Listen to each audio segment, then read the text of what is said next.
A quarta reunião sobre esse assunto. Nós nos detivemos aqui, não foi bem intencionalmente, mas eu creio que houve um encargo da parte do Senhor, porque nós temos ainda bastante coisas a compartilhar dentro desse assunto. A batalha espiritual com as nossas cobiças e paixões. E nós já vimos algumas coisas juntos. Nós já vimos a natureza do nosso coração com relação a essa questão.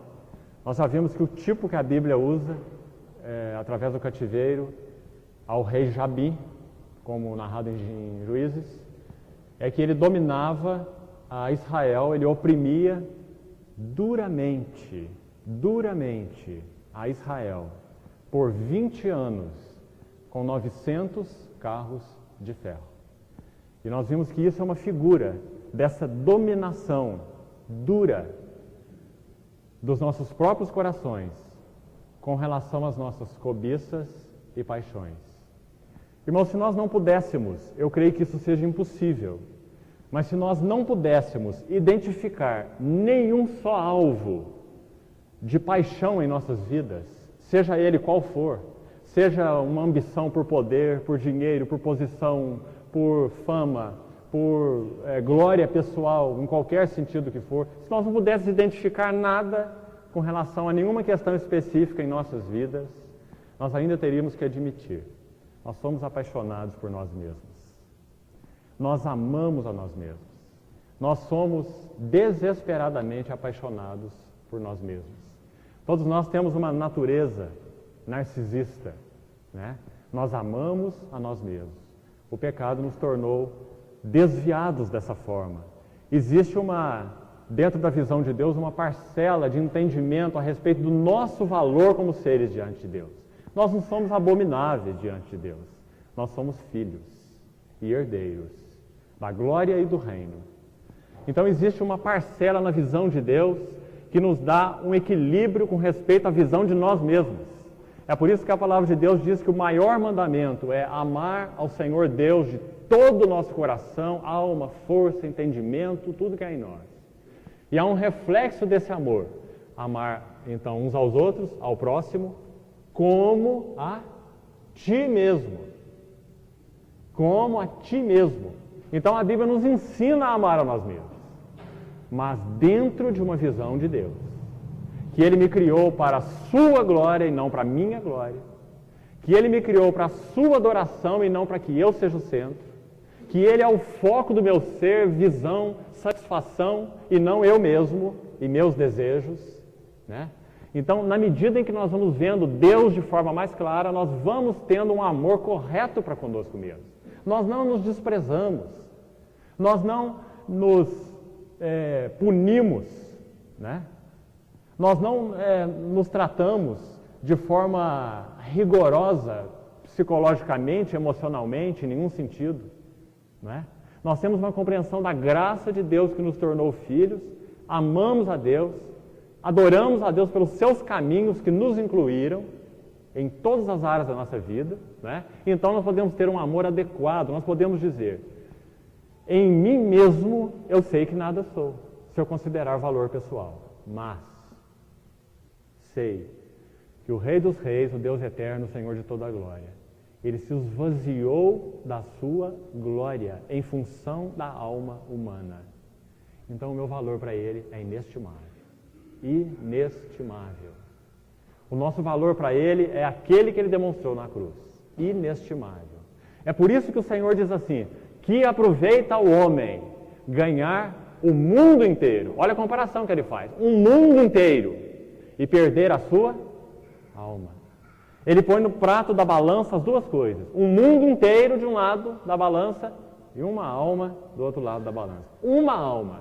Porque ele diz o que aproveita ao homem, a um homem, ganhar o mundo inteiro e perder a sua alma.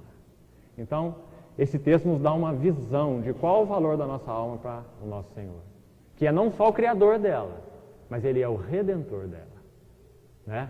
Então, realmente há um equilíbrio bíblico que nós precisamos ter com relação à visão do amor a mim mesmo, dentro de uma visão do propósito de Deus. Agora, o pecado torceu isso. Então, quando nós falamos sobre amar a mim mesmo, nós achamos que nós somos o centro e que todas as atenções devem estar voltadas para nós.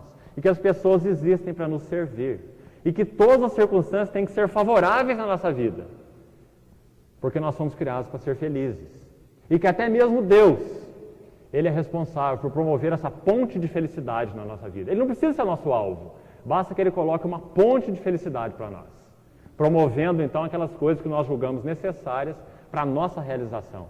Isso é humanismo, e não é cristianismo. O cristianismo diz que Deus é o nosso foco de atração e atenção. E nele está toda a satisfação da nossa alma. De tal forma que se Ele não provesse nada para nós, naturalmente falando, ainda assim nós poderíamos adorá-lo. Foi o que o apóstolo Paulo disse, por exemplo, em Filipenses. Eu aprendi a viver contente em toda e qualquer situação. Tanto humilhado quanto honrado, tanto em fartura quanto em fome. Tudo posso naquele que me fortalece. Né? Então, há um sentido absolutamente correto que nós precisamos ter da visão da nossa alma e da importância da nossa vida diante de Deus, para que nós tenhamos um amor correto, que sabe o seu valor, que entende o valor que foi dado por Deus a nós pela cruz do Calvário, então pode refletir esse amor a outros. Né? Agora, irmãos, o pecado transtornou tudo isso. Ele nos fez amantes de nós mesmos, de uma forma absolutamente distorcida. E por causa do pecado, nós então nos tornamos escravos das cobiças e paixões. Nós perdemos Deus. Então, como nós já vimos, nós erguemos coisas e muitas vezes tentamos, então, através de orações, de condutas de diversas formas, procurando ter uma conduta moral, aprovável, de alguma forma, não que isso não seja bom, é claro que é. Mas o problema é a motivação por trás disso. Se a motivação for tentar amarrar Deus conosco, nós estamos errados. Porque Deus não é amarrado conosco em sentido nenhum. Deus é livre. Ele estabeleceu uma aliança conosco baseado nele mesmo, não em nós. Ele fez uma aliança no seu Filho na cruz do Calvário. Ele está unido conosco eternamente baseado no que Ele fez. Nós não o amarramos com nada. Ele que se uniu a nós. Né? Então, por causa da distorção que o pecado gerou, desde a queda, nós somos amantes de nós mesmos. Agora, pior do que isso, é um amor escravizante. Então, essa figura dos 900 carros de ferro, elas são bem significativas nesse sentido. Mostram que as nossas cobiças e paixões nos oprimem duramente, é a palavra usada em Juízes. Oprimidos duramente, durante 20 anos. E nós temos visto, então, desde a reunião passada, eu disse para os irmãos que desejaria compartilhar pelo menos 3 necessidades da nossa alma, das nossas vidas, com relação à nossa luta, à nossa batalha com as cobiças e paixões. Eu queria reler, então, os 3 textos que nós já lemos na reunião passada, para nós retomarmos a partir daí. Romanos capítulo 8, versículos 12 e 13, foi o primeiro texto que nós lemos. Romanos 8, 12 e 13. Assim, pois, irmãos, somos devedores, não à carne, como se constrangidos a viver segundo a carne. Porque se viverdes segundo a carne, caminhais para a morte. Mas se, pelo Espírito, mortificardes os feitos do corpo, certamente vivereis. Nós já explicamos esse texto. Não vamos retornar nele, senão a gente vai gastar muito tempo. Nós mostramos que esse texto, ele diz que a nossa escravidão não é mais a carne. Esses 900 carros de ferro, nossas cobiças e paixões, do qual nós éramos absolutamente escravos, sem chance de qualquer recuperação. A palavra de Deus nos diz aqui em Romanos, que nós não somos constrangidos a viver segundo a carne. Versículo 12. E se nós formos ver, o contexto disso tudo começa lá no versículo 5, no capítulo 5 de Romanos, quando mostra que antes nós estávamos em Adão, como uma descendência natural desse homem decaído. Mas agora, por crermos em Cristo e por termos a realidade dele como nosso Senhor e nosso Salvador, nós então agora estamos unidos a Cristo. A posição espiritual de todo aquele que crê no Senhor é em Cristo. A Bíblia usa essa frase no Novo Testamento mais de 150 vezes. Em Cristo, em Cristo, em Cristo. Em Cristo nós estamos, em união com Cristo. Cristo está em nós, nós estamos em Cristo. Cristo não é um estranho para nós temos comunhão com Ele e Ele conosco. Nós falamos e Ele ouve, Ele fala e nós ouvimos. Comunhão, nós estamos em Cristo. A partir do capítulo 5 de Romanos, Paulo começa a falar sobre isso. Então aqui no capítulo 8 ele já está fazendo conclusão. Né? Então ele está dizendo, não somos constrangidos, amarrados, prisioneiros, o sentido da palavra no original é esse. Constrangido é amarrado a viver como escravos da carne, Paulo diz. Porque se viver segundo a carne, caminhais para a morte. É o resultado das nossas cobiças e paixões. Em uma palavra, morte, separação. Na medida em que os nossos corações erguem deuses e se entregam a eles, morte. É o que nós experimentamos. Né? Resultado das cobiças e paixões pelas quais e para as quais nós, então, nos entregamos. Mas se pelo Espírito mortificardes os feitos do corpo, certamente vivereis. Outro texto que nós lemos ainda na reunião passada. Colossenses capítulo 3, versículo 5. Colossenses 3, 5. Da mesma forma, apenas com outras palavras, Paulo transmite a mesma ideia. Em Colossenses capítulo 2, versículo 14 e 15, ele mostra o triunfo do Senhor Jesus na cruz. Despojou principados e potestades, capítulo 2, verso 15. E aí no versículo 20 do capítulo 2, ele diz que nós morremos com Cristo para os rudimentos do mundo. Capítulo 2, verso 20. No capítulo 3, versículo 1, ele diz que nós somos ressuscitados juntamente com Cristo. Colossenses 3, 1. E nós estamos unidos com Cristo. Versículo 3, ele diz, Cristo é a vossa vida. Cristo é a vossa vida. E então no versículo 5, ele vai à questão das cobiças e paixões. E ele diz assim, fazei, pois. Nós mostramos para os irmãos a importância dessa palavra pois, está transmitindo a conclusão. É baseado no que ele fez. É baseado na vitória da cruz. Já procuramos também na reunião passada compartilhar isso, aquele texto de 2 Coríntios. Por que nós não somos escravos da cobiças e paixões, embora ainda experimentemos o poder disso em nossas vidas? Né? Mas não somos escravos. Por quê? Porque o Senhor Jesus na cruz, ele não teve uma morte fictícia. A cruz não foi uma historinha. Um Deus real, assumindo uma carne real, um corpo real, julgou um pecado real na sua própria carne. E abriu então para nós um caminho de livramento. Nós vimos que Romanos 8 fala isso. Que Jesus, Romanos 8, versículo 3, ele veio em semelhança de carne pecaminosa, e no tocante ao pecado. E com efeito, Romanos 8, 3, Deus condenou o pecado na carne, para que a lei do Espírito então se cumprisse em nós. Né? Então ele julgou, ele condenou o pecado na carne. É por isso que nós somos livres. Porque foi tratado na história há 2000 anos. E aos olhos de Deus, eternamente. Porque o sangue de Cristo não é o sangue apenas de um homem, mas do Deus homem. Então ele tem um valor eterno, eternamente fresco aos olhos de Deus. Né? O sangue de Cristo. Então, Paulo, baseado nisso, o apóstolo Paulo no versículo 5 faz essa conclusão. Fazei, pois. Porque já morreste com Cristo, porque já ressuscitaste com Cristo, e porque Cristo é a nossa vida. E quando Ele se manifestar, nós seremos manifestados com Ele em glória. Né? É o que ele diz no versículo 4. Então no verso 5 ele diz, fazei então morrer a vossa natureza terrena, a prostituição, a impureza, a paixão lasciva, o desejo maligno e a avareza que é a idolatria.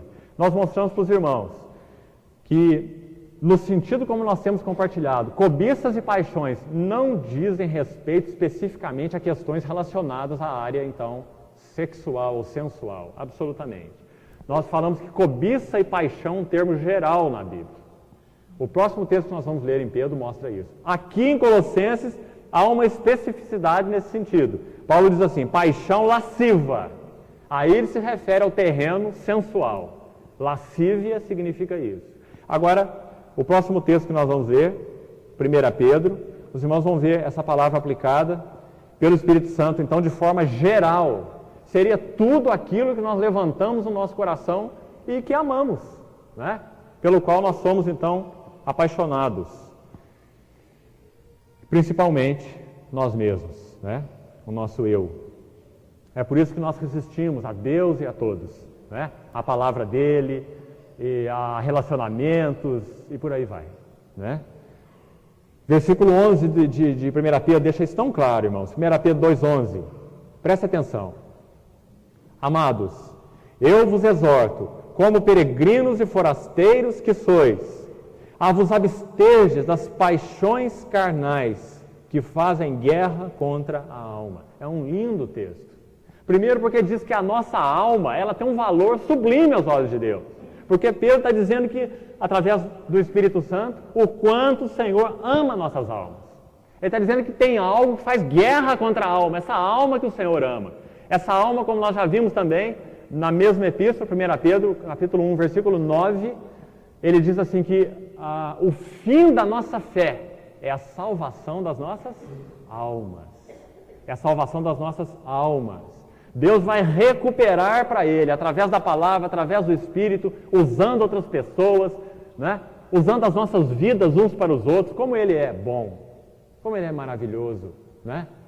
Deus é o amante das nossas almas, né? O eterno amante das nossas almas é o nosso Deus. Então o apóstolo Pedro diz assim: as paixões carnais fazem guerra contra a vossa alma. Por quê? O apóstolo Paulo deu esse sentido lá em Romanos. Se viverdes segundo a carne, caminhais para a morte, né? Então o desejo de Deus é restaurar a nossa alma das suas cobiças e paixões. Restaurar a nossa alma desse amor insano que nós temos por nós mesmos. Restaurar a nossa alma dessa doença que se chama eu. É por isso que nós vimos que na terra de Canaã havia 7 eus. O número 7 na Bíblia fala de plenitude, né? De algo terrenamente perfeito. O número 12 é usado na Bíblia com o número que designa a perfeição no sentido eterno e celestial. Por isso que na Nova Jerusalém nós temos 12 portas, 12 fundamentos, 12 apóstolos. Mas o número 7 é um outro número na Bíblia que designa a perfeição, só que no sentido temporal, não no sentido eterno. Toda vez que o Senhor quer designar a perfeição no tempo, o número 7 é que é usado. Então Canaã tinha 7 povos. E eram os cananeus, ferezeus, heteus, heveus, jebuseus e amorreus. Né? Tinha eu para tudo quanto é gosto. Né? O cerne da nossa alma é o eu. Né? Nós somos amantes do eu. E através desse amor ao eu disfarçado, nós então começamos a tentar usar os outros para satisfazer o nosso eu. Irmãos, é por isso que a vida cristã é uma vida impossível. Se você falar que é difícil, eu não vou concordar com você. A vida cristã não é difícil. Ela é impossível. A vida cristã é a vida de outro em nós. Não vivo eu. Eu, amorreu, heveu, ferezeu. Não vivo eu. Mas Cristo vive sua vida santa em mim. O problema é essa substituição se processar. Porque um vaso cheio não pode ser enchido. O nosso problema na experiência é essa substituição se processar. E para que essa substituição se processe, o que tem que acontecer?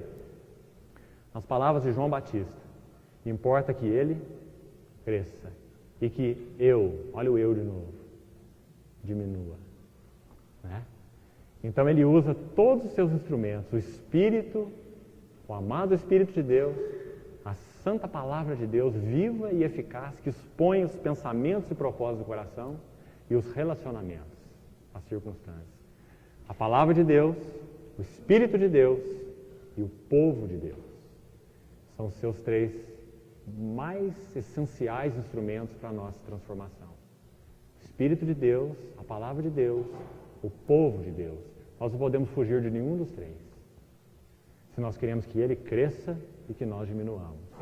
Então, irmãos, nessa luta contra o eu, contra as cobiças e paixões, Deus é quem é apaixonado pelas nossas almas. Ele é que é o amante das nossas almas. Ele é que quer resgatar as nossas almas das paixões carnais que fazem guerra contra a alma. Para quê? Para que a nossa alma, mente, vontade e emoções possam expressar o que Ele é, sua santidade. O Senhor Jesus definiu isso com uma expressão. Em Mateus capítulo 11, versículo 29, ele diz assim: tomai meu jugo, coloca a tua alma aqui. Irmãos, o cristianismo, a visão da pessoa do Senhor é tão sublime, porque a religião diz assim: melhora a tua vida, conserta, dá um jeito, faz o que você puder, depois você vem e Deus vai te receber. Agora o cristianismo diz assim: venha como você está, mas coloque o teu pescoço no jugo, porque se você vier, mas não tomar o jugo, vai ser a mesma coisa que se eu não tivesse vindo. Então o Senhor falou, vem, todos que estão cansados e oprimidos, escravos das cobiças e paixões, vem, toma o meu jugo. Irmãos, aquele jugo, a figura usada é daquela canga que se usa para adestrar os bois, onde só cabe um pescoço. Eu nunca vi uma canga para 3, pode até ter, mas eu nunca vi. Não é? Ela funciona com 2. Você coloca o animal manso de um lado, velho, adestrado, manso, não é? Ele até é muito mais forte e preparado do que o outro que é colocado do lado dele, não é? Então, aquele animal velho, ele vai adestrar aquele animal novo, cheio de vigor, né? Mas um vigor completamente descontrolado. Isso fala da nossa carne, né?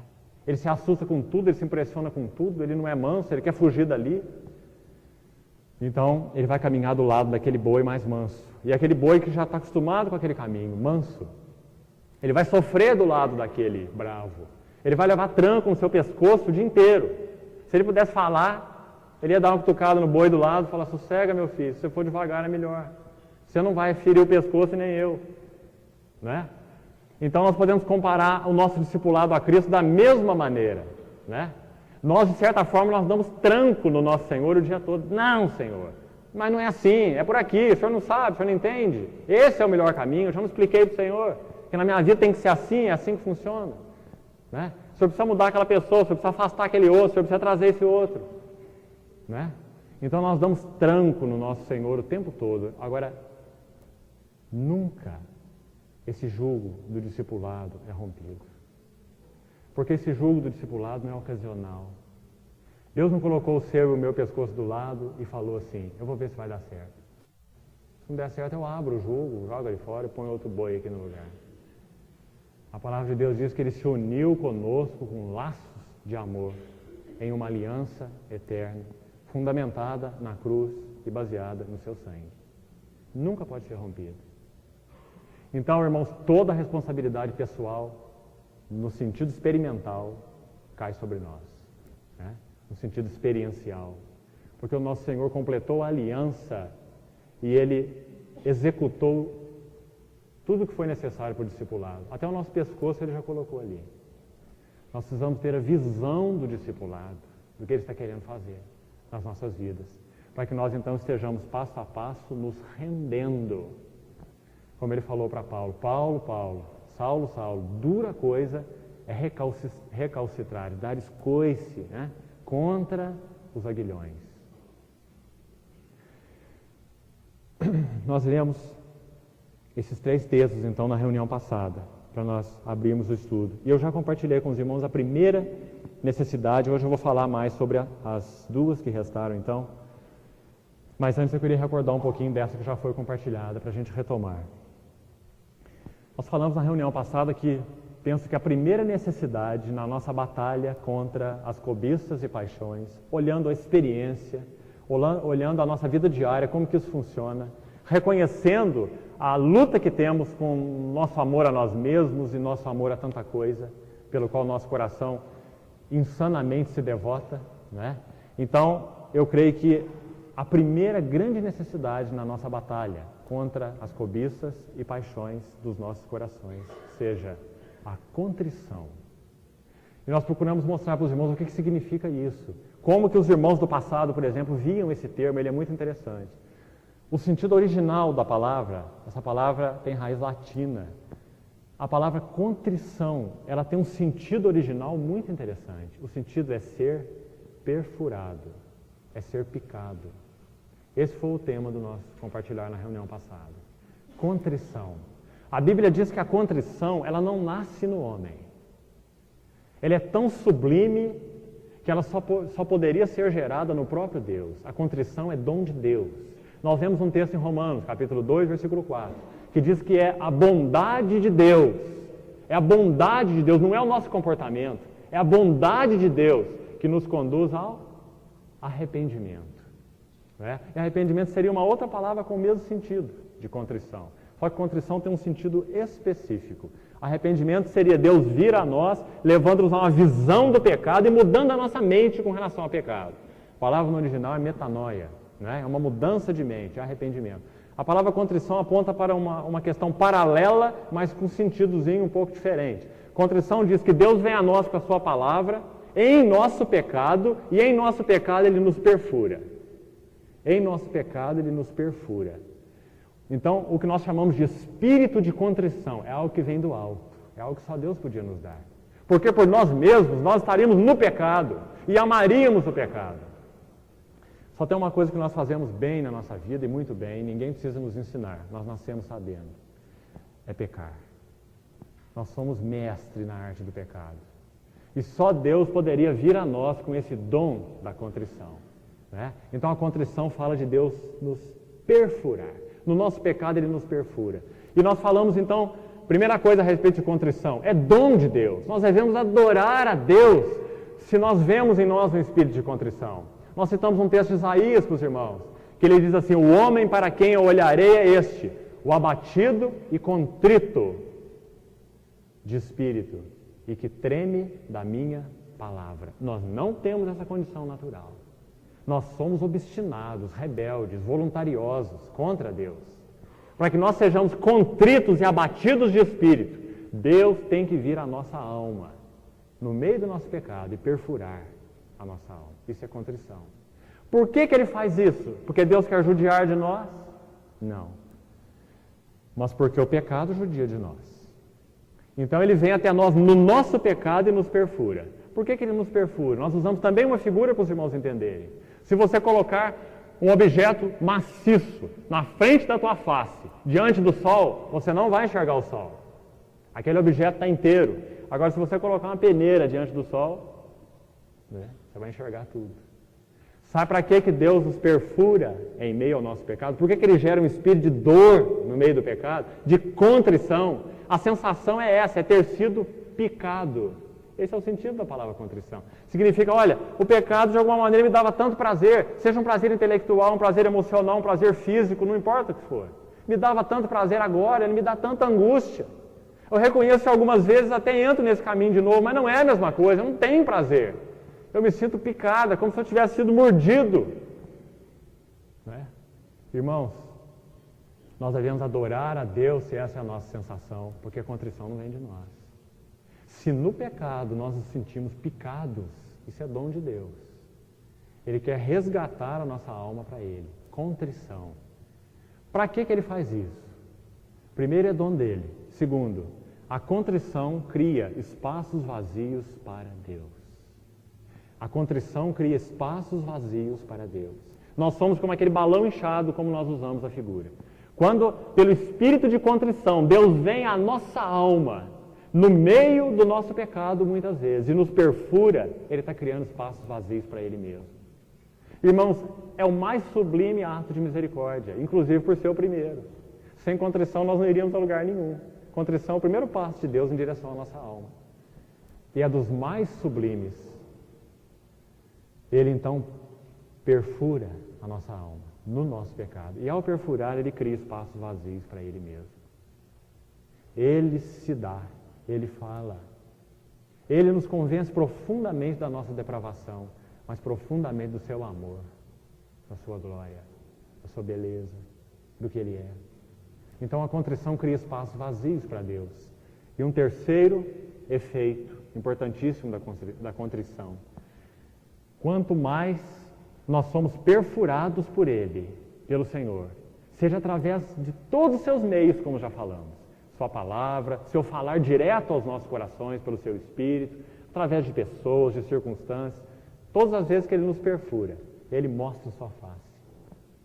É como se você tivesse aquele objeto diante do sol e não visse nada.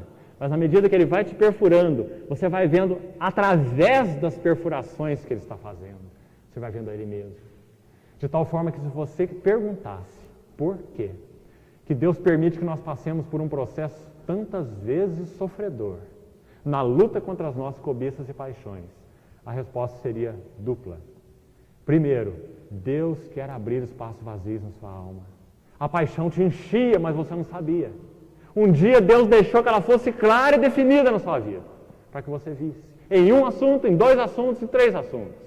Tenho visto pela minha própria experiência de muitos santos, que Deus usa de 2 a 3 pontos normalmente, quando muito, para revelar as cobiças e paixões da alma de um dos seus filhos, quando muito.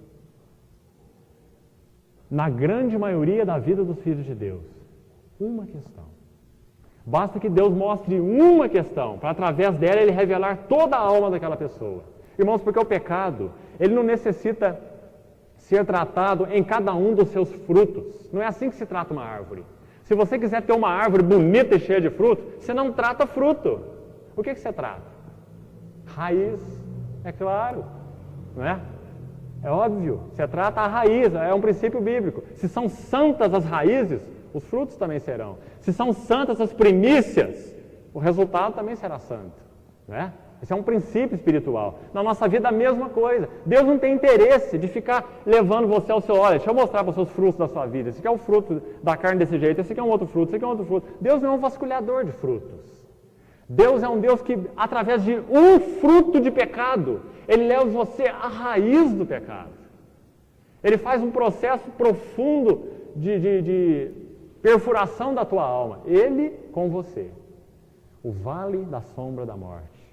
O deserto. Foi isso que Ele fez com o povo de Israel. Não é? Qual era a lição chave que Deus queria dar para o povo de Israel quando Ele levou o povo de Israel ao deserto? Se os irmãos forem ver, uma só. Eles murmuraram, eles fizeram carne, eles blasfemaram contra o maná, eles fizeram um monte de coisa. Mas Deus não estava muito preocupado com isso. Eu blasfemei, eles blasfemaram contra o maná. Estou muito triste com o meu povo. Eu queria tanto que eles gostassem do maná. Eles queriam carne, eu não queria dar carne para eles, mas eles queriam carne. Fiquei muito triste porque eles quiseram carne. Não é assim que Deus vive. Deus queria mostrar a essência. Que o fato de eles blasfemarem contra o maná e falar que era um pão vil e querer a carne do Egito, isso manava de uma raiz. Essa raiz era a rebelião. A rebelião contra o próprio Deus. Né? É assim que Ele trata na nossa alma. Ele usa normalmente uma, duas, quando muito três. Três já é demais. Questões cruciais na tua vida. Aquelas que você diz assim, essa é complicada para mim. Né? Eu tenho visto a mim mesmo de uma forma muito profunda nessa questão. Em cada questão que você pode dizer isso na sua vida, é essa que Deus tem procurado revelar quem você é. Sua natureza, sua depravação. Muitas vezes as pessoas nada veem. Às vezes acontece algo pior. As pessoas te louvam naquela área em que Deus está mostrando que é depravada na tua vida. Estão louvando a tua depravação. Você já passou por isso? Você já viu alguém louvar a tua depravação? O mundo faz isso. O mundo louva a soberba, né? O mundo louva o amor próprio, né? Então Deus usa uma, duas, quando muito três questões na sua vida para mostrar qual é a essência do pecado. Porque, irmãos, como nós vimos aquele princípio espiritual em Juízes, se o pecado não for tratado na raiz, na essência, ele se manifesta de forma diferente em outro lugar, né? Porque a raiz é uma só, a essência é uma só. Ele se manifesta de outra forma, com uma outra cara, mas é a mesma essência, o mesmo pecado. Então, essa seria a necessidade de contrição, essa seria a finalidade de Deus ao produzir contrição em nossa vida. Primeiro, Ele cria espaços vazios para Ele mesmo. E segundo, Ele se revela com mais clareza a nós mesmos pela contrição, quando Ele abate o nosso espírito, quando Ele nos leva a ver quem nós somos diante dEle mesmo. A segunda necessidade, então, que eu gostaria de compartilhar com os irmãos, ainda a respeito da nossa luta contra as cobiças e paixões. Eu creio que seriam passos um após outro. Contrição seria o primeiro passo, como já vimos. O segundo passo seria afeição. Irmãos, de alguma maneira, se Deus produzisse só contrição, nós estaríamos incompletos.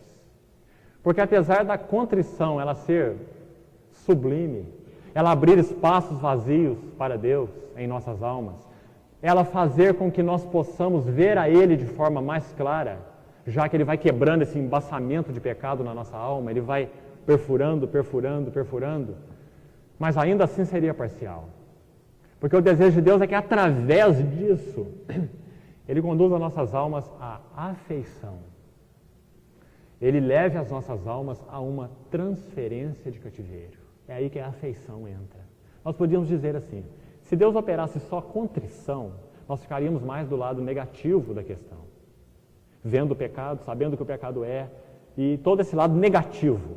Mas como através da contrição, Deus opera em nós, então, a afeição, Então, Ele faz com que nós devotemos este amor que nós entregávamos aos deuses, nós então devotemos a Ele. Isso era o que os pais do deserto chamavam de paixão por Deus. E os salmos são tão evidentes nesse sentido. Nós compartilhamos durante algum tempo algum deles com os irmãos se lembram. A linguagem de Coré no Salmo 42, a linguagem de Davi no Salmo 63, não é? Onde eles diziam assim, a minha alma tem sede de ti. Salmo 63, Davi fala assim, eu te busco ansiosamente. Olha a ânsia do coração que ele fala. Você busca Deus assim? Será que eu busco Deus assim?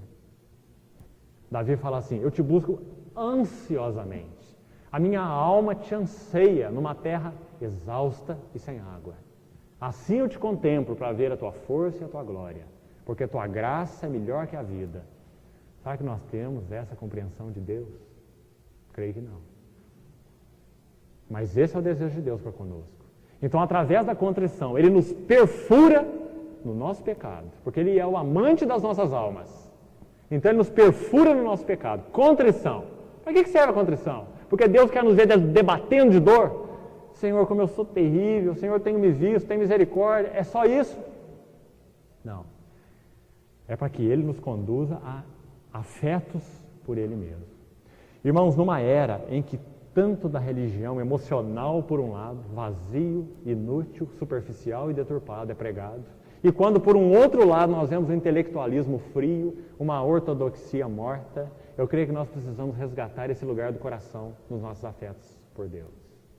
Mesmo. Existe um clássico devocional, infelizmente não existe em português, só em inglês, é um clássico devocional da história da igreja, é chamado de Afetos Religiosos. E o autor foi um dos maiores homens de Deus de toda a história da igreja, chamado Jonathan Edwards. Afetos Religiosos, um dos maiores pregadores de todos os tempos. Ele viveu durante o avivamento do século XVIII. E ele escreveu um calhamaço de 1000 páginas a respeito de afetos religiosos. Ele mostra que o centro da vida cristã é a afeição do coração. Nós podemos ter uma boa compreensão de doutrina, isso vai nos ajudar. Nós não desprezamos doutrina. Nós achamos importante o estudo da teologia sistemática, pregar-se a depravação total, a justificação, a santificação, a glorificação, a natureza da vida da igreja como corpo de Cristo, a segunda vinda do Senhor, o arrebatamento, é muito importante, muito mesmo. Mas, irmãos, a visão e o entendimento dessas coisas, por si mesmos, não geram afeto em nosso coração. De jeito nenhum. Tem pessoas que sabem tudo a respeito disso, academicamente, mas têm um coração frio para com Deus. Os nossos afetos para com Deus, eles são a essência do nosso relacionamento com Ele.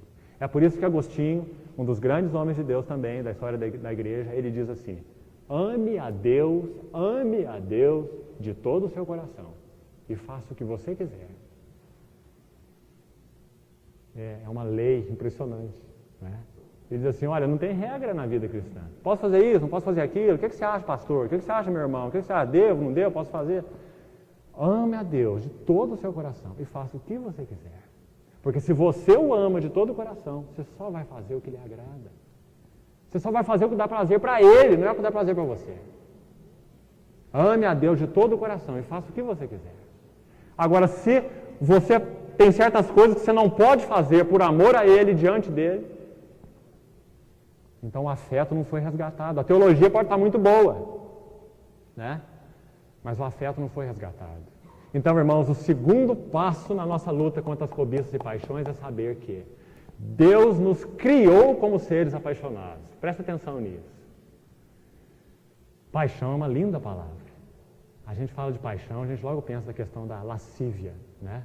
Paixão é uma linda palavra, porque ela é uma palavra bíblica. Se você abrir o livro de Cantares, o que você vai ver é um Deus apaixonado. Se você conhece a Bíblia de Gênesis e Apocalipse, você vai ver que é a história de um Deus apaixonado. Um Deus que suportou até a infidelidade do seu povo, como sua esposa. Coisa que pouquíssimos maridos suportariam. Ele suportou, por muitas vezes. A Bíblia é um romance, de Gênesis a Apocalipse. Um romance do amante das nossas almas. por uma alma perdida e desviada, como a nossa. Então, paixão é uma linda palavra. O livro de Eclesiastes é um livro de paixão. Uma pura paixão. Um relacionamento que mexe com tudo que tem dentro de nós. Não é um assentimento intelectual. Eu entendo, eu creio, eu sei do valor do sangue, da cruz, sei que o Senhor vai voltar. Mas no meio de toda essa doutrina, que é importante e muito importante, nós temos então o nosso coração tocado e ganho pela doutrina, né? Afetos. Irmãos, essa questão de afetos sempre foi uma grande questão na história da igreja. Já citei o exemplo de Jonathan Edwards. E se os irmãos olharem a história da igreja, nós temos uma literatura muito interessante na biblioteca. É um compêndio de 9 volumes chamado História Ilustrada do Cristianismo. Se os irmãos lerem pelo menos os primeiros volumes dessa coleção, são livros finos, pequenos, 9 volumes. E o primeiro volume é a respeito da Era dos Mártires. E se os irmãos lerem esse volume, os irmãos vão ficar impressionados de ver a essência da vida cristã na vida daqueles mártires. Eram pessoas simples, não eram grandes pregadores, grandes homens de Deus, pessoas simples. Aquelas que conheciam o Senhor como seu Senhor e seu Salvador pessoal e que viviam uma vida simples e normal. Quando elas foram então aprisionadas e foram martirizadas, aquele testemunho então que elas davam de afeto. Eu creio sinceramente que a maioria delas tinha inclusive pouca instrução doutrinária. Porque tudo naquela época estava muito confuso. Apesar de ter grandes homens de Deus, grandes pregadores, mas de forma geral a coisa estava muito confusa. Talvez muitas dessas pessoas conhecessem muito pouca doutrina, mas o coração era um coração cheio de afeto. Amava a Deus. Tinha uma realidade pessoal séria de relacionamento com Ele. Né? Em toda a história da igreja nós vemos isso. Na vida dos monges, a mesma coisa. Como eles enfatizavam isso. Hoje, irmãos, na tentativa de se resgatar isso, tem se usado a expressão teologia monástica, né? Mas é uma expressão quase que incoerente. Enquanto nós usamos uma expressão teologia sistemática, né? Para se referir a doutrinas que são pregadas e ensinadas, a doutrina da queda do homem, todos do pecado e tudo mais que nós falamos, nós não podemos dizer que os monges eles tiveram uma teologia, porque na verdade eles não deixaram nada formulado. Não deixaram nada sistematicamente escrito.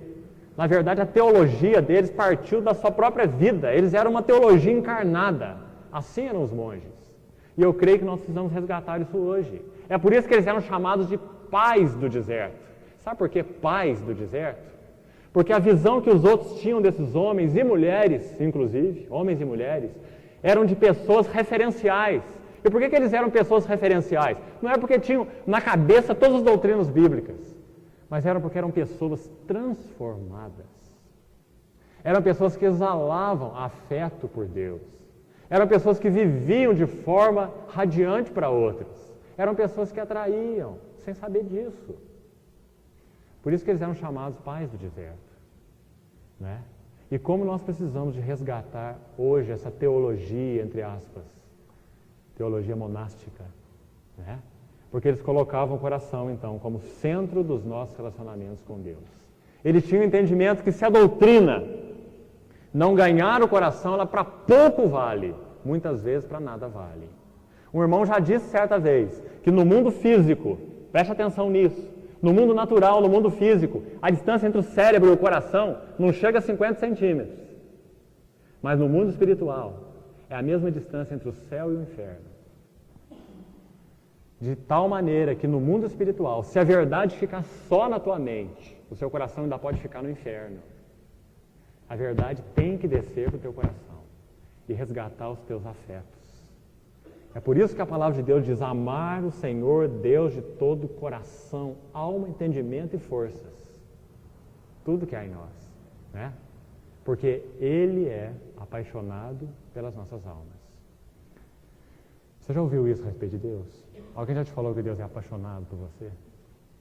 Mas Ele é. Porque a Bíblia é essa história de romance. Eu queria ler um versículo com os irmãos. Provérbios capítulo 4, versículo 23. Presta atenção nesse versículo. Provérbios capítulo 4, versículo 23.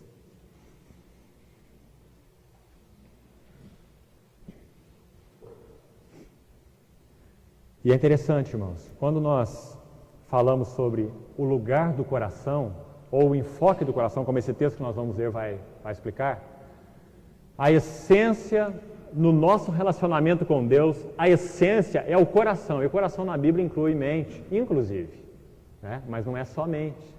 O problema é quando a gente separa a mente somente, né? E não é somente a mente. O coração é tudo.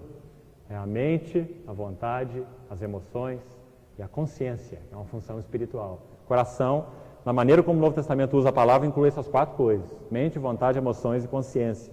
Então, quando nós falamos sobre o lugar do coração, eu queria que os irmãos notassem o seguinte: para que nós conheçamos bem a Deus, nós não precisamos apenas de uma vida sentimental, não é? E nem de uma vida intelectual. Nós precisamos de intelecto sensível e de sentimentos inteligentes. Ou seja, tudo que há em nós participa desse conhecimento de Deus, né? Não é uma vida emocional sem base. Eu estou sentindo tanto a presença de Deus. Eu estou muito feliz hoje, eu estou sentindo Ele tão próximo de mim. Se o relacionamento for só nessa base, a hora que você tiver a primeira dor de barriga, você vai parar de sentir a presença de Deus, né? Porque o sentimento é muito vulnerável, é um terreno muito vago para se depositar o coração, não é? Então nós nos relacionamos com Ele com o coração, não é só com o sentimento, né? Então o coração dá sustentação para o relacionamento, porque o coração é o entendimento que eu tenho a respeito dele. O coração é uma consciência sensível a ele. O coração é uma emoção que tem correspondido à emoção dele, à paixão dele, né? E é uma vontade que tem se rendido à vontade dele. Então é uma comunhão de ser, né? É isso que a Bíblia chama de coração. Olha esse texto de Provérbios que eu pedi para os irmãos acharem. Sobre tudo o que se deve guardar, guarda o teu coração. Eu queria que os irmãos notassem essa frase, porque dele procedem as fontes da vida. Que texto, né? Dele procedem as fontes da vida. Então, irmãos, onde o nosso coração é aplicado, determina o nosso modo de vida. Não tem como fugir disso. Se eu sou apaixonado por alguma coisa, eu vou ter a cara daquela coisa, né? Aquilo vai ser a fonte de vida para mim. Eu me liguei àquela questão, né? Do meu coração procede a fonte da vida. Agora, se Deus tem ganho o meu coração pela sua revelação em Cristo Jesus, se Ele tem conquistado o meu coração, dele procede as fontes da vida.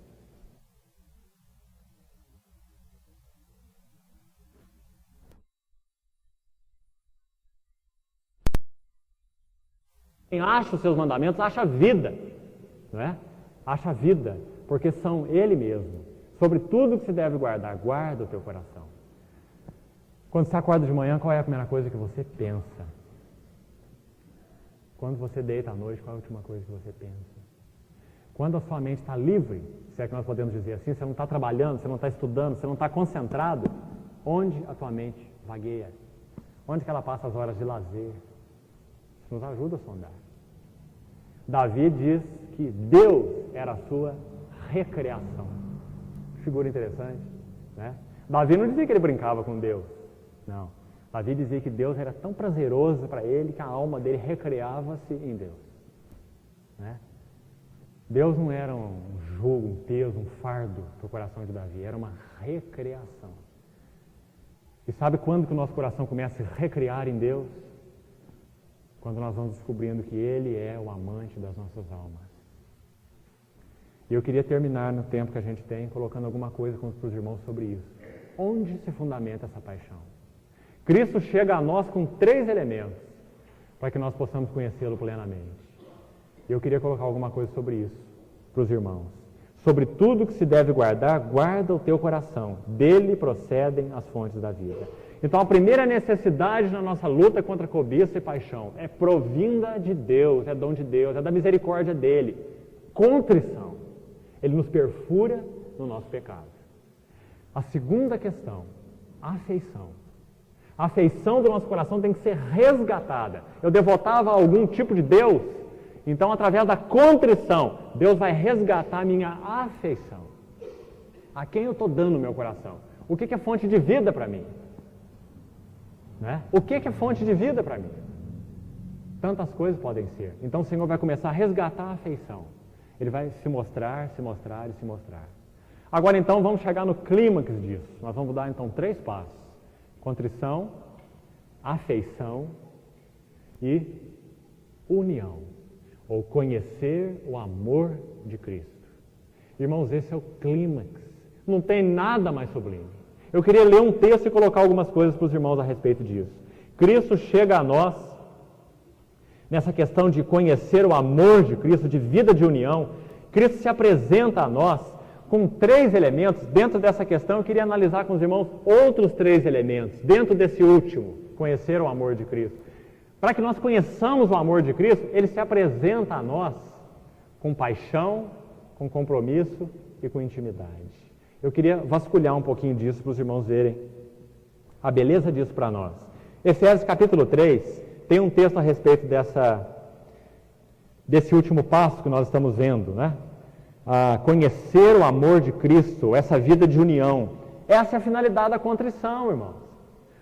Todas as vezes que Ele perfurar você no seu pecado, aprenda a olhar aqui, olha. 3º passo, né? Cuidado para você não dar lugar na autopiedade. Lembra que Jesus falou para Pedro, quando Pedro falou, Senhor, não vai para a cruz, não, isso é besteira, não suceda isso contigo, salva a tua vida. O Senhor o repreendeu, não é?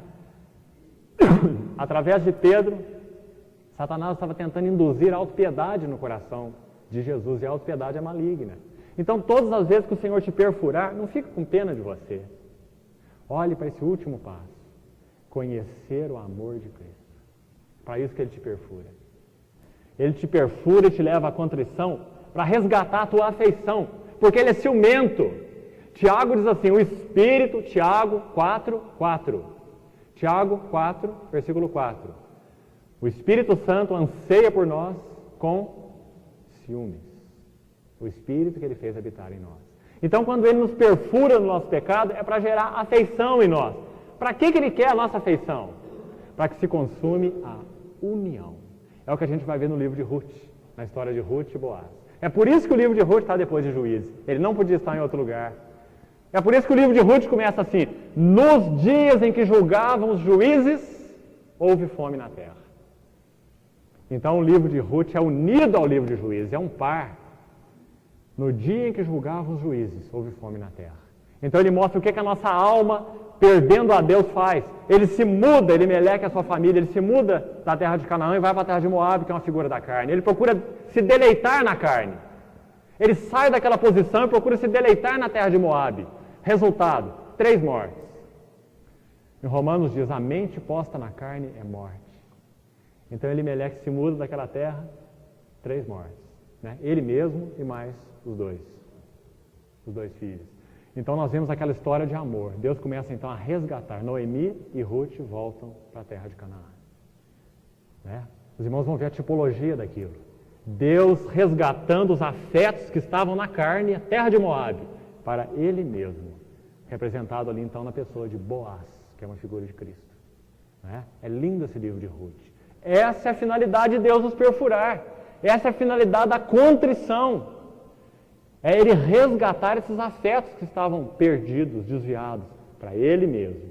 Né? União, conhecer o amor de Cristo. Efésios 3, então, diz assim.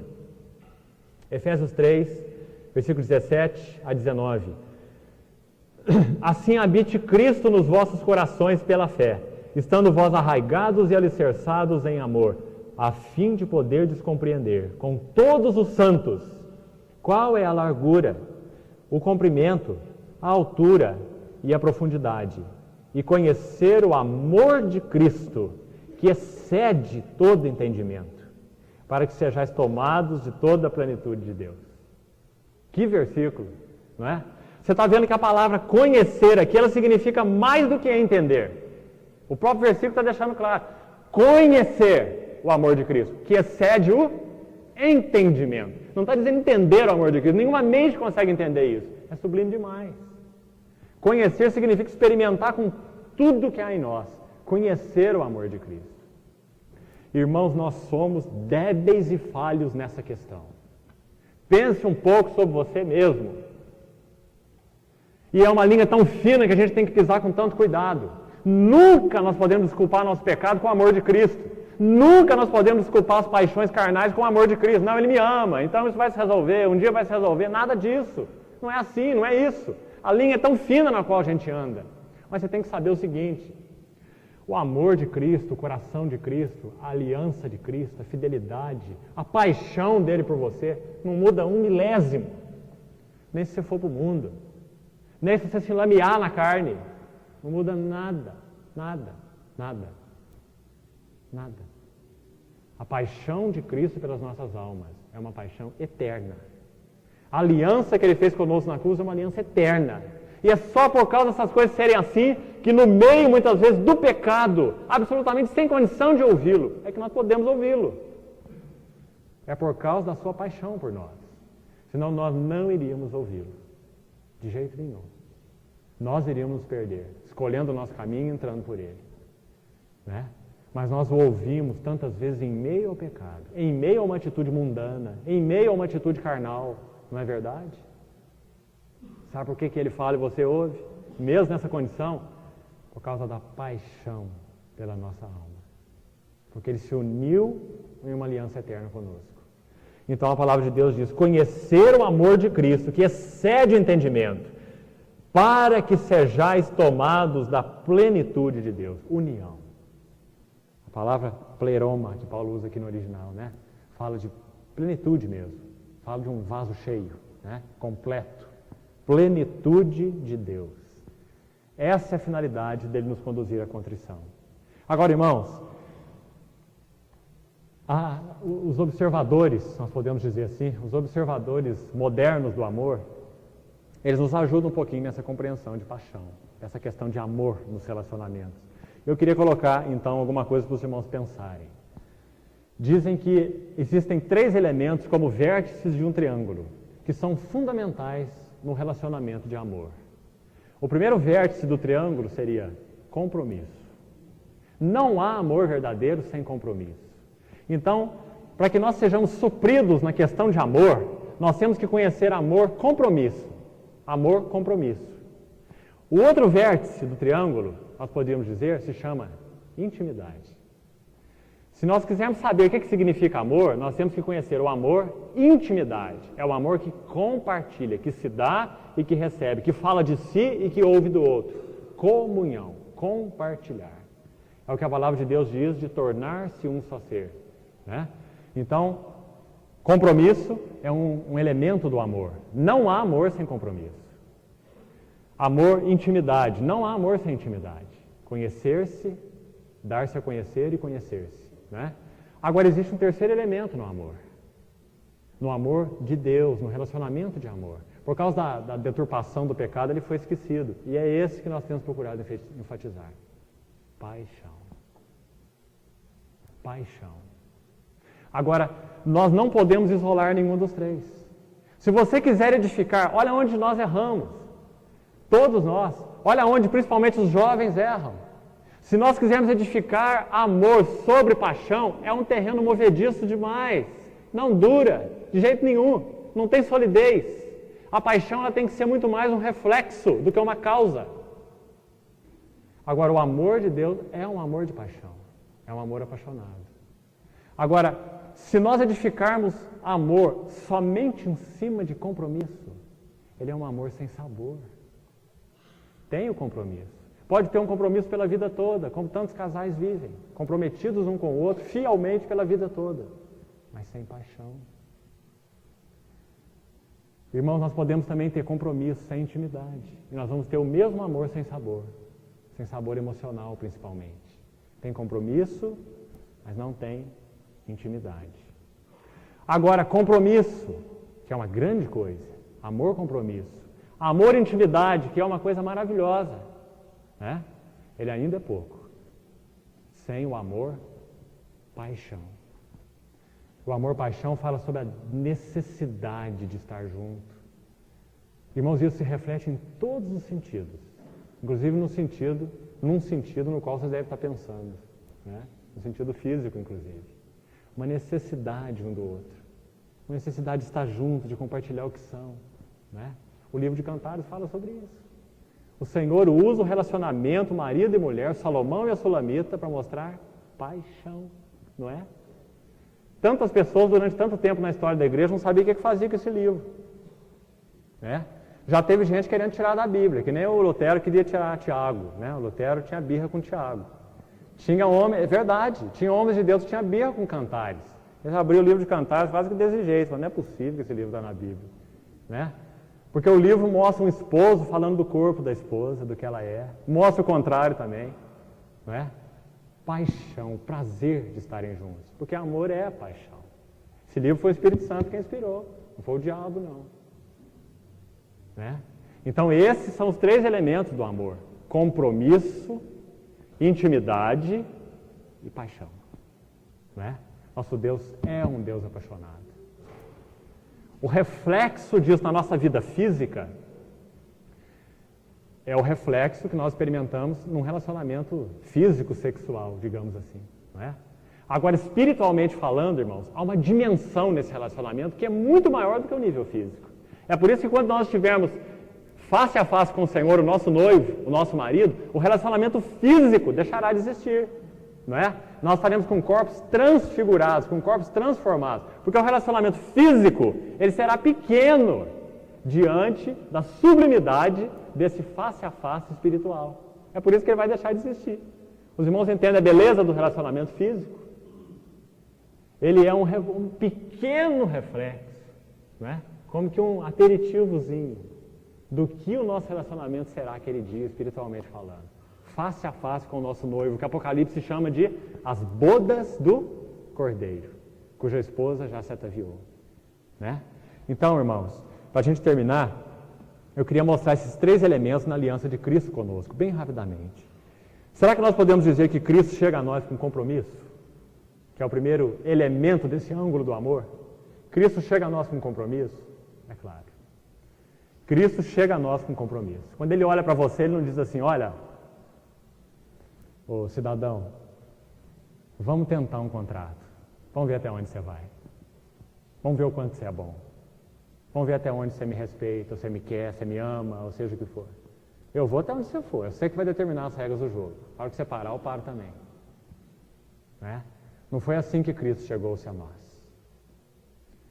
Romanos capítulo 5 diz assim, quando nós éramos inimigos, Ele se entregou por nós.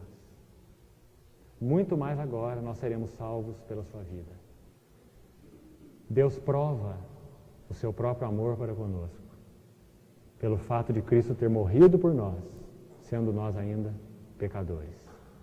Então Ele chegou a nós com um compromisso de aliança incondicional. Um amor com compromisso. Né? Então, o que fala desse amor com compromisso? O sangue. Guarda essa relação. A mesa do Senhor, quando nós participamos e tomamos o cálice, o sangue fala do amor, compromisso.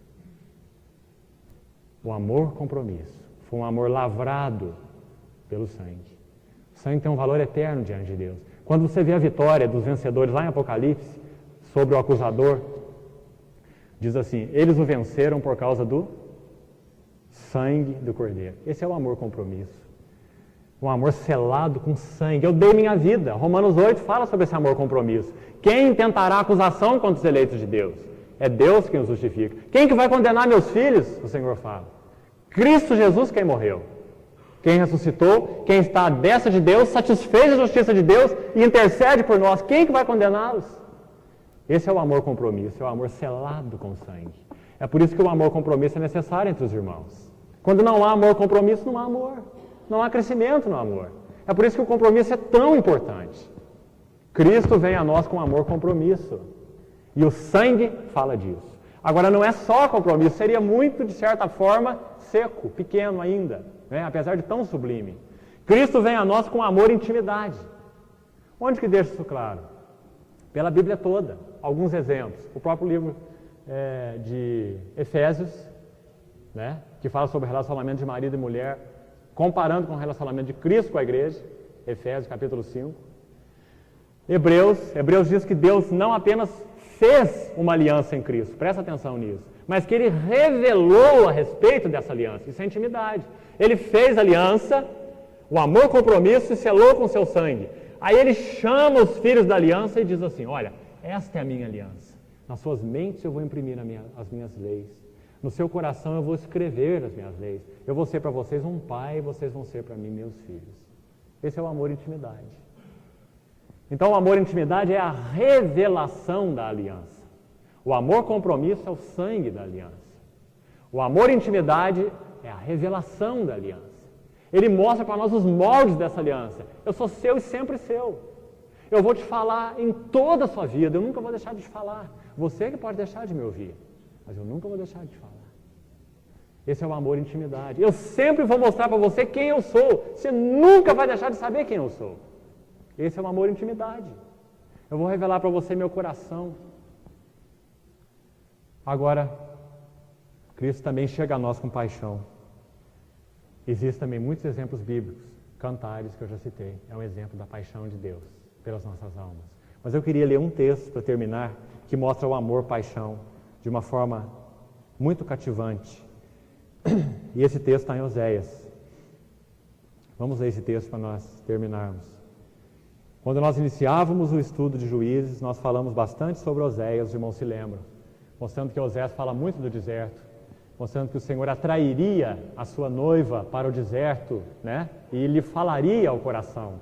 Então, um livro de amor maravilhoso, esse livro de Oséias, né? É um romance também, esse livro. Nós vamos ler o capítulo 11, de 1 a 8, para nós terminarmos. Queria que os irmãos prestassem bem atenção nesse amor, paixão.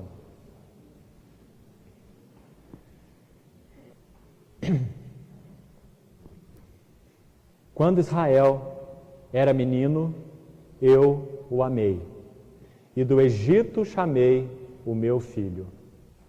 Primeira coisa que ele diz, ele mostra a escravidão. Presta atenção onde que Deus começa. Ele está dizendo, eles não tinham condição, né? Como nós temos visto em Juízes, eles estavam dominados, 900 carros de ferro, escravos às cobiças e paixões. Egito significa aflição no hebraico, né? Eu o amei, e do Egito chamei o meu filho. Quanto mais eu os chamava, tanto mais se iam da minha presença. Um contrassenso, né? Quanto mais o Senhor nos chama, mais nós vamos para longe da presença dele. Sacrificavam a Baalins, é a história que nós estamos vendo lá em Juízes, e queimavam incenso às imagens de escultura. Tudo aquilo que nós elegemos como Deus na nossa vida, né? Todavia, olha a linguagem de paixão. Eu ensinei a andar a Efraim, tomei dos meus braços, mas eles não atinaram que eu os curava. Olha a linguagem que ele usa, né? A linguagem paternal, a linguagem de pai e filho, a linguagem de paixão, né? Eles não atinavam que eu os curava, eu ensinei a andar. Ele está dizendo, olha, eu quem gastei meu tempo, eu quem ensinei, né? Eu quem dediquei a minha vida a eles, e eu os continuo chamando, mas quanto eu mais chamo, mais eles se vão de mim. Erguem Baalins e sacrificam a eles. Versículo 4. Final do versículo 3 diz assim, eles não atinaram que eu os curava. É uma linguagem tão coerente com Juízes, né? Nós achamos que esses deuses, essas paixões e cobiças vão prover satisfação para a nossa vida. Mas nós não entendemos aquele princípio de Juízes. Os deuses são laços. Até que nós finalmente vemos, né? E atinamos que só Ele pode nos curar. Eu os atraí com cordas humanas e com laços de amor. Está vendo? Que a linguagem não é intelectual, a linguagem é apaixonada. Atraí-os com cordas humanas e com laços de amor, e fui para eles como quem alivia o jugo de sobre as suas queixadas. Qual é o jugo de sobre as suas queixadas? Está explicado no versículo 3. No versículo 2, são os Baalins, os ídolos, né? Inicialmente, é como a experiência de droga. Aqueles que usam, né, ou usaram droga sabem disso. Inicialmente, é o poço da satisfação, não é? À medida que você vai cobiçando esse Deus e vai se entregando a Ele, Ele sobe sobre você e te atrela. Aí Ele diz, você é meu escravo e você nunca vai viver sem mim. Já te dominei, não é? Assim são as nossas cobiças e paixões. Não atinaram que eu os curava. Atraí-os com cordas humanas e com laços de amor. E fui para eles como quem alivia o jugo de sobre as suas queixadas. E me inclinei para dar-lhes de comer. Não voltarão para a terra do Egito. Irmãos, olha a linguagem, a coerência da linguagem, que maravilha. O Egito na Bíblia é uma figura do mundo, não é? O Senhor se separou especialmente para falar da nossa redenção, não foi? O cântico que Moisés cantou em Êxodo 15 foi o cântico da redenção, não foi? Então o povo de Deus nunca, se o Espírito Santo há de ser coerente na linguagem do Velho Testamento, o povo de Deus nunca podia voltar para o Egito, porque senão a linguagem espiritual seria incoerente. Seria como dizer que nós poderíamos então estar em Cristo e depois, por algum motivo, passarmos a estar de novo no mundo, né? E posicionalmente falando, isso é impossível. Uma vez salvos, nós estamos salvos para sempre. Nós somos eternamente dele. Nunca voltaremos para o Egito, né? Nunca poderemos mais esquecer Deus, fingir que nós nunca o encontramos, ou fingir que ele nunca nos salvou, ou fingir que nada aconteceu conosco. Nunca mais. É por isso que o Senhor diz que se nós, como sal, nós perdemos o sabor, isso não vai ser uma coisa que, afinal de contas, não tem importância, mas que nós seremos lançados fora e pisados pelos homens. Ou seja, nunca nós poderemos mais ser considerados da mesma forma pelo mundo, porque algo ocorreu dentro de nós, e não foi da nossa vontade, foi sobrenaturalmente gracioso. Ele fez em nós, né? Então diz assim, não voltarão para o Egito, mas, tem um mas aí, o assírio será o seu rei, ou seja, eles serão dominados por povos estrangeiros e não por Deus. Por quê? Versículo 5 explica. Porque recusam converter-se. Olha que linguagem.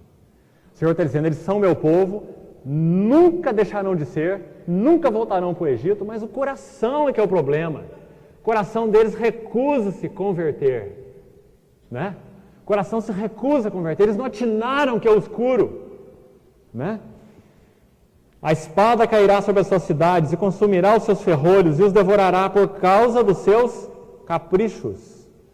E o versículo 7, porque o meu povo é inclinado a desviar-se de mim. Se é concitado a dirigir-se acima, a linguagem aqui é com relação a Sião, que naquele tempo era então onde eles se reuniam para adoração, não é? 3 vezes por ano, naquelas festas, eles subiam, celebravam. Então essa questão de dirigir-se acima fala de uma posição de adoração, né? A Deus, comunhão. Então ele diz, se é concitado a dirigir-se acima, ninguém o faz. O meu povo é inclinado a desviar-se de mim. Esse texto mostra tanto a paixão do Senhor pelas nossas almas, quanto a paixão das nossas almas por nós mesmos. Né? As duas coisas. E como elas se conflitam. Irmãos, mas o que ele diz é que nós nunca voltaremos para o Egito, mas os assírios poderão ser os nossos reis. Né? Aqueles que nós elegemos como fonte de satisfação vão nos dominar. Até que feridos nós retornemos a ele. Então, quão importante é ver esse processo, né? Quão importante é sermos ganhos por esse amor. Quão importante é reconhecermos que Deus são laços. Quão importante é adorarmos a Deus quando Ele nos pica, né? Ele nos perfura, Ele nos leva à contrição.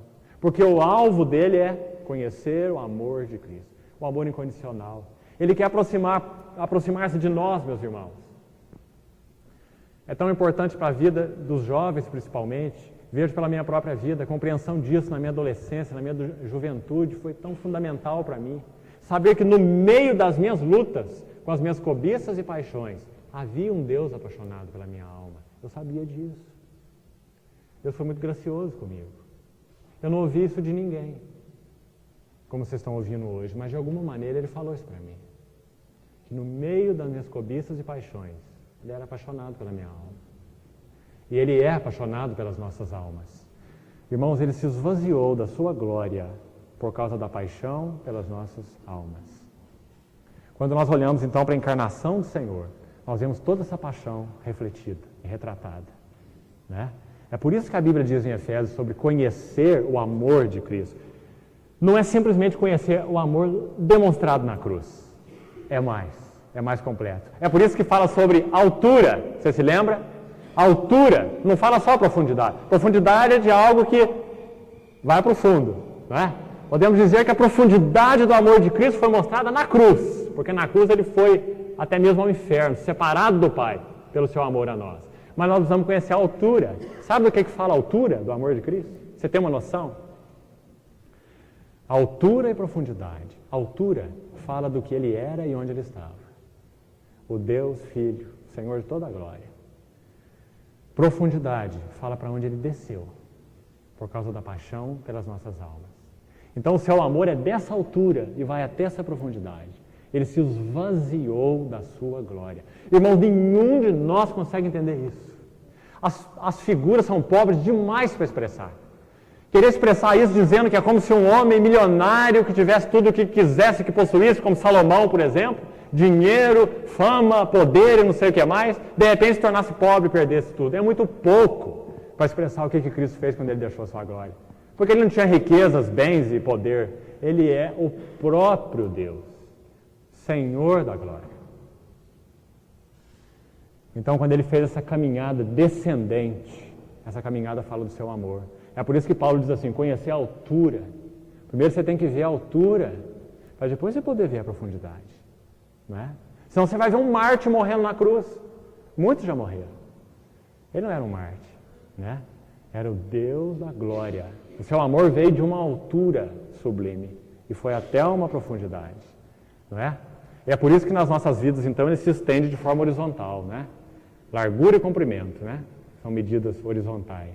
É por causa da altura do seu amor, que desceu até essa profundidade, que ele então adquiriu essa dimensão horizontal, né? Comprimento e largura. Ele atinge os nossos corações de um lado até o outro. Não há nada no nosso coração que fique alheio a esse amor. Não há nada no nosso coração que não possa ser conquistado por esse amor. Se nós achamos que há uma cobiça, há uma paixão no nosso coração que não possa ser conquistada ou superada pelo seu amor, isso não é verdade. Porque o seu amor é um amor que conquista todas as nossas paixões, todos os nossos cobiças. É por isso que Paulo fala, conhecer o amor de Cristo, que excede o entendimento, para que sejais tomados de toda a plenitude de Deus. Irmãos, graças a Ele, porque a história é essa. Porque apesar da nossa história ser a de opressão por 900 carros de ferro, a história da parte dele é uma história de um amor apaixonado e eterno, que julgou essa carne na cruz e que em nossos corações, passo a passo, tem se demonstrado, tem conquistado. Graças a Ele por isso. Amém. Vamos orar. Pai, nós te louvamos, agradecidos, porque nós reconhecemos plenamente na nossa visão que o Senhor é o amante das nossas almas. Nós reconhecemos a sublimidade desse teu amor, que nunca nos deixa por nada, nunca nos abandona. Mas, Senhor, a nossa grande questão é que nós te deixamos e abandonamos. É que há uma tendência em nós de nos desviarmos de Ti. Nós te pedimos, Senhor, que o Senhor use desse Teu sublime amor, desse Teu apaixonado amor, e nos dê, Senhor, uma visão clara a respeito dessa situação dos nossos corações e, acima disso, conquiste as afeições distorcidas que há dentro de nós. Nós somos capazes, Senhor, de adorar tantas coisas e de nos entregar a elas. Nós desejamos, Senhor, ter os afetos conquistados por Ti, um coração convertido, não apenas uma mente convertida. Ajuda-nos, Pai, para que em nossas vidas seja demonstrado o Teu sublime amor, esse Teu amor que conquista, que atrai, que amarra, que ele possa ser visto por outros de nossas vidas, experimentado profundamente por nós mesmos. Obrigado, Senhor. Queremos que através da Tua palavra o Senhor se mostre a nós e diariamente, através das circunstâncias, das pessoas, do Teu falar diretamente ao nosso coração, o Senhor se mostre como esse Deus ciumento, que anela por nós. E que isso gere em nós, como reação, esse mesmo anelo, um desejo por Ti, uma ânsia, uma fome uma insatisfação tão grande que nos incite a prosseguir, a querer mais. Livra-nos, Senhor, dos nossos eus. Obrigado, porque diante do Senhor nós não temos vergonha, nem culpa e nem medo. Muito obrigado pelo que o Senhor é e pelo que o Senhor fez. Em nome de Jesus. Amém.